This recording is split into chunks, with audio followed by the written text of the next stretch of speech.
सर्दियों की बारिश। उत्तर प्रदेश के एक छोटे से गांव श्यामपुर में सर्दियां अपने पूरे शबाब पर थीं।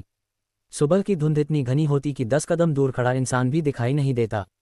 खेतों पर ओस की सफ़ेद चादर बिछ जाती, पेड़ों की टहनियां ठंडी हवा में कांपती और गांव के लोग अलाव के चारों ओर बैठकर हाथ सेंकते। इसी गांव में रामू अपनी पत्नी सीता, बूढ़ी माँ और 2 बच्चों गुड़िया और मोहन के साथ रहता था। रामू बहुत मेहनती किसान था। उसकी थोड़ी सी जमीन थी जिससे पूरे परिवार का गुजारा चलता था। गरीबी जरूर थी, लेकिन परिवार में प्रेम और संतोष की कोई कमी नहीं थी। हर सुबह रामू सूरज निकलने से पहले उठ जाता।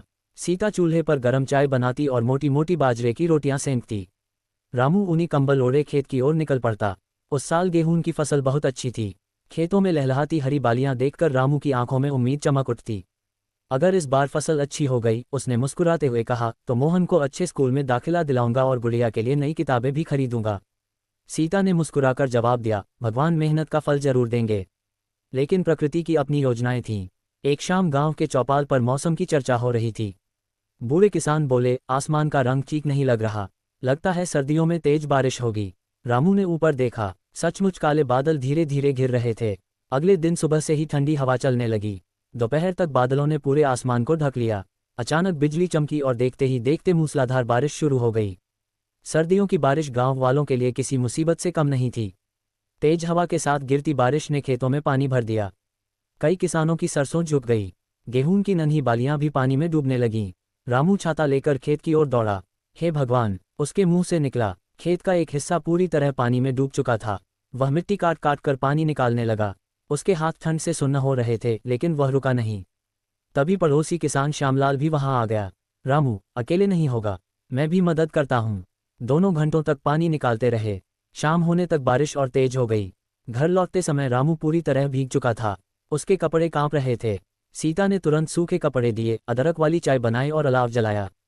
गुड़िया बोली, बाबा, फसल बच जाएगी ना? रामू ने बेटी के सिर पर हाथ फेरते हुए कहा, जब तक हम मेहनत करेंगे, उम्मीद कभी नहीं हारेंगे। लेकिन रात भर बारिश नहीं रुकी। सुबह जब गांव वाले खेतों में पहुंचे तो कई जगह पानी ही पानी था। कुछ किसान सिर पकड़कर बैठ गए। सब खत्म हो गया, अब क्या होगा? इतनी मेहनत बेकार चली गई। रामू भी चिंतित था, लेकिन उसने हार नहीं मानी। उसने गांव के मुखिया से कहा, अगर हम सब मिलकर नालियां बना दे तो पानी जल्दी निकल जाएगा। मुखिया ने उसकी बात मान ली। पूरा गांव एकजुट हो गया। महिलाएं चाय और खाना बनाकर खेतों तक पहुंचाने लगीं। युवक फावड़े लेकर नालियां खोदने लगे। बुजुर्ग बच्चों को सुरक्षित स्थान पर रखने लगे। 3 दिन तक लगातार मेहनत चलती रही। आखिरकार खेतों से पानी निकलने लगा। हालांकि कुछ नुकसान हो चुका था, लेकिन पूरी फसल बर्बाद होने से बच गई। गांव वालों ने राहत की सांस ली। इसी बीच मौसम विभाग ने फिर चेतावनी दी कि अगले सप्ताह एक और पश्चिमी विक्षोभ आने वाला है, जिससे फिर तेज बारिश और ओलावृष्टि हो सकती है। रामू ने आसमान की ओर देखा। उसने मन ही मन कहा, हे प्रभु, इस बार हमारी मेहनत की रक्षा करना। उसे पता नहीं था कि असली परीक्षा अभी बाकी थी।